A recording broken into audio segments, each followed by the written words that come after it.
आदरणीय धर्म प्रेमी सज्जनों, सादर नमस्ते। मैं जेठालाल विश्वकर्मा आप सभी का हार्दिक स्वागत करता हूँ।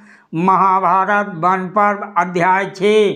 महर्षि वैशंपायन जी महाभारत की कथा को सुनाते हुए कहने लगे, हे राजन जन्मेजय जी, कुछ समय पश्चात धर्मराज युधिष्ठिर को महर्षि वेदव्यास मुनि जी का संदेश स्मरण हो आया। तब उन्होंने एकांत में अर्जुन से इस प्रकार कहा। महाराज युधिष्ठिर बोले, हे भारत, आजकल पितामह भीष्म, द्रोणाचार्य, कृपाचार्य, सूत पुत्र कर्ण और अश्वत्थामा, इन सब में चारों पादों से युक्त संपूर्ण धनुर्वेद प्रतिष्ठित है। उन सबको धृतराष्ट्रपुत्र दुर्योधन ने बड़े आश्वासन के साथ रखा है और उपभोग की सामग्री देकर संतुष्ट किया है। इतना ही नहीं, वो उनके प्रति गुरुवत व्यवहार करता है। उसके द्वारा सम्मानित, समादृत और संतुष्ट किए हुए आचार्यगण उसके लिए सदा शांति स्थिर रखने का प्रयत्न करते हैं। वह उसकी शक्ति को कभी क्षीण नहीं होने देंगे। हे पार्थ, आज ये सारी पृथ्वी ग्रामों, नगरों, समुद्र, वन तथा खानों सहित दुर्योधन के बस में है। हे शत्रुदमन, तुम ही हम सब लोगों के अत्यंत प्रिय हो। हमारे उद्धार का सारा भार तुम ही पर है। अब इस समय के योग्य जो कर्तव्य मुझे उचित प्रतीत होता है, उसे सुनो। हे तात, मैंने श्री कृष्णद्वैपायन महर्षि वेदव्यास जी से एक रहस्यमयी विद्या प्राप्त की है, जिसका विधिवत प्रयोग करने पर समस्त जगत सम्यक रूप से ज्यों का त्यों स्पष्ट दिखने लगता है। हे तात, इस मंत्र विद्या से युक्त एवं एकाग्र चित्त होकर तुम यथा समय देवताओं की प्रसन्नता प्राप्त करो। तुम इंद्र के पास जाओ, वही तुम्हें सब अस्त्र प्रदान करेंगे। आज ही दीक्षा ग्रहण करके तुम देवराज इंद्र के दर्शन की इच्छा से यात्रा प्रारंभ करो। महर्षि वैशंपायन जी कहते हैं, हे राजन जन्मेजय जी, ऐसा कह करके धर्मराज युधिष्ठिर ने अर्जुन को प्रतिस्मृति नामक विद्या का उपदेश किया और अपने वीर भाई अर्जुन को वहाँ से प्रस्थान करने की आज्ञा दी। तदंतर पांडु नंदन महाबाहु अर्जुन ने अपना सुंदर धनुष हाथ में लेकर सभी भाइयों और आचार्य महर्षि धौम मुनि की प्रदक्षिणा कर वहाँ से प्रस्थान किया।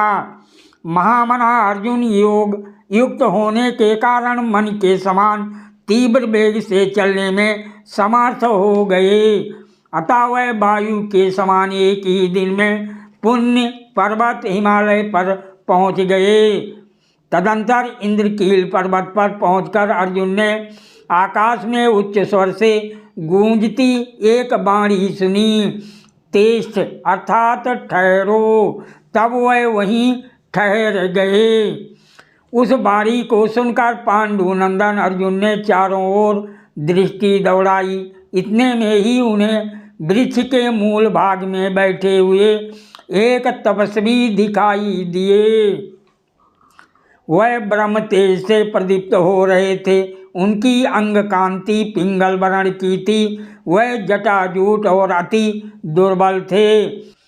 उन महातपस्वी ने अर्जुन को वहाँ खड़े देखकर पूछा, हे तात, तुम कौन हो, कहाँ से आए हो? इस धनुष को यहीं फेंक दो, क्योंकि यहाँ इस धनुष का कोई प्रयोजन नहीं है।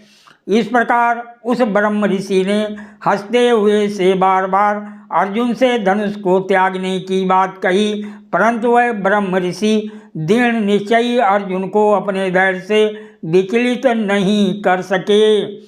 तब उस ब्रह्म ऋषि ने प्रसन्न हो हंसते हुए कहा, हे शत्रुनाशक, तुम्हारा कल्याण हो। मैं देवराज इंद्र हूँ, तुम मुझसे कोई वर मांगो। ये सुनकर कुरुकुलभूषण शूरवीर अर्जुन ने सहस्त्र नेत्रधारी देवराज इंद्र से हाथ जोड़कर प्रणाम पूर्वक कहा, हे भगवान, मैं आपसे संपूर्ण अस्त्रों का ज्ञान प्राप्त करना चाहता हूँ, यही मेरा अभीष्ट मनोरथ है, अतः मुझे यही वर दीजिए। तब देवराज इंद्र ने प्रसन्नचित हो हंसते हुए कहा, हे धनंजय, जब तुम यहाँ तक आ ही गए हो तब तुम अस्त्रों को लेकर क्या करोगे? अब तुम इच्छा अनुसार उत्तम लोक मांग लो, क्योंकि तुम्हें उत्तम गति प्राप्त हुई है।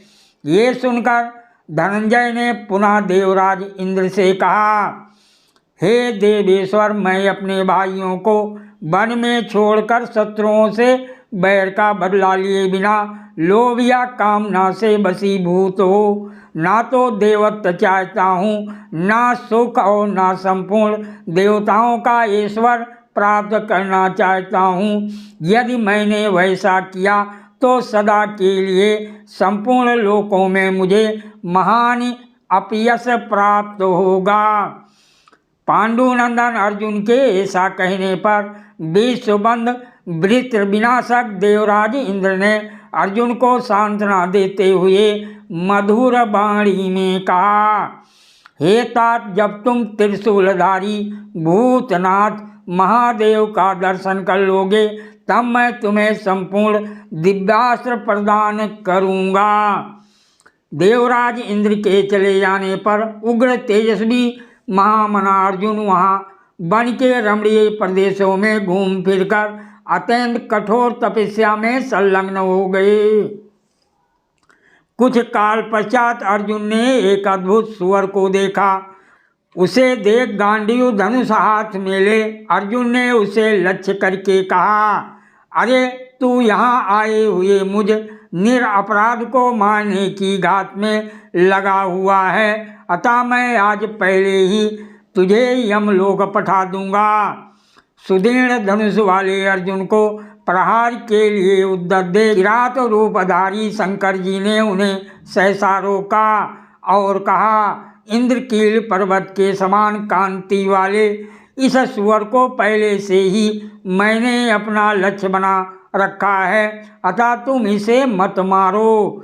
परंतु अर्जुन ने किरात अर्थात भील के वचन की अवहेलना करके उस पर प्रहार कर ही दिया। साथ ही महातेजस्वी किरात ने भी उसी एकमात्र लक्ष्य पर विद्युत और अग्नि शिखा के समान एक तेजस्वी बाण छोड़ा। उन दोनों द्वारा छोड़े गए वे दोनों बाण एक ही साथ सो करके पर्वत के समान विशाल शरीर में जा लगे। सादर प्रणाम। जय श्री कृष्ण।